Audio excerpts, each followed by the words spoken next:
औज़ुबिल्लाहिमिनश्शैतानिर्रजीम बिस्मिल्लाहिर्रहमानिर्रहीम अस्सलामु अलैकुम वरहमतुल्लाहि वबरकातुहू। नाज़रीन कराम, मैं हूँ फैसल सैयद। आप मेरा यूट्यूब चैनल देख रहे हैं। उम्मीद करता हूँ आप जहाँ भी होंगे रब ताला की पनाह में आफियत से होंगे। नाज़रीन, बहुत बड़ी खबर, ब्रेकिंग न्यूज़, इलेक्शन नहीं करवा सकते। सुप्रीम कोर्ट ऑफ पाकिस्तान 4 अप्रैल का अपना हुक्म वापस ले, वज़ारत दिफा की तरफ से बड़ी दरख्वास्त दायर कर दी गई।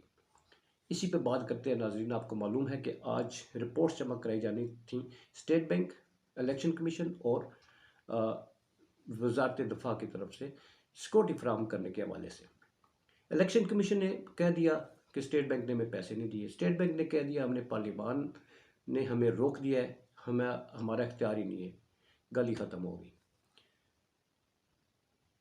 हुकूमत का मौक़िफ़ रहा है कि इलेक्शन एक ही दिन हो।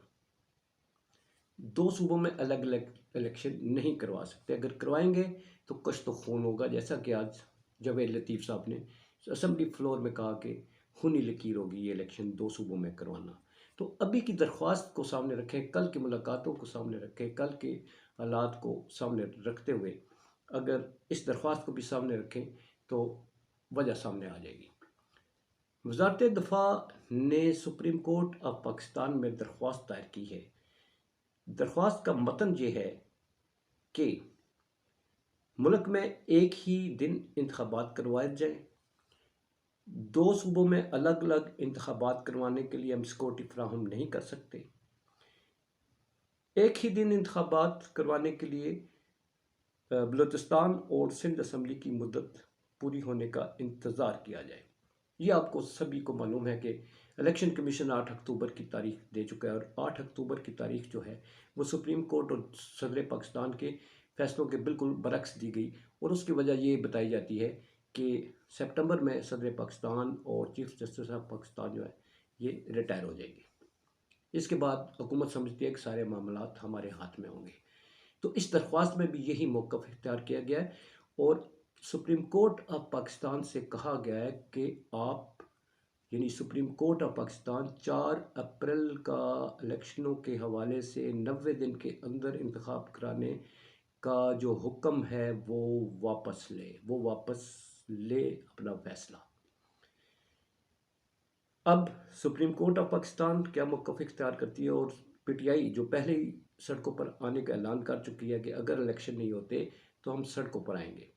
दूसरी तरफ गिरफ्तारियां भी हो रही हैं, मुज़ाकरात भी चल रहे हैं, सारा कुछ चल रहा है। अगर इस सारे प्रोग्राम को आप देखें तो लगता यूँ ही है कि जो हुकूमत चाहती है वही इस दरख्वास्त में मौक़िफ़ इख्तियार किया गया। अब आपको मालूम है कि जी सेक्रेटरी दफ़ा होते हैं वज़ारत दिफा के बड़े नुमाइंदे जो सारे मामला डील करते हैं। सेक्रेटरी दिफा जो है वो वज़ीर दिफा के अंडर आते हैं। वज़ीर दिफा ख्वाजा आसिफ साहब है। ख्वाजा आसिफ साहब नून लीग के हैं। अस्करी ज़राए से कोई ऐसा बयान या ऐसी दरख्वास्त नहीं आई, मगर अगर इस दरख्वास्त को सामने रखा जाए तो इलेक्शन जो इलेक्शन करवाने का एक इमारत है वो नीचे से सिक्योरिटी खिसका ली जाए तो इमारत दबरदूस हो जाती है। अब इसके बाद हालात क्या बनते हैं, इलेक्शन कैसे करवाएंगे जब सिक्योरिटी नहीं है आपके पास। उसमें मौक़िफ़ ये इख्तियार किया गया कि इस वक्त जो सिक्योरिटी के खदशात हैं, जितने चैलेंजेस हैं, जिस कदर हमारे सिक्योरिटी अदारे सिक्योरिटी इसको उसमें एंगेज हैं, हम सिक्योरिटी फराहम नहीं कर सकते। अल्लाह खैर सल्ला। अब देखिए, अल्लाह खैर करे। अपना बहुत सारा ख्याल रखिए। पाकिस्तान जिंदाबाद, पाक अफवाज पाइंदाबाद।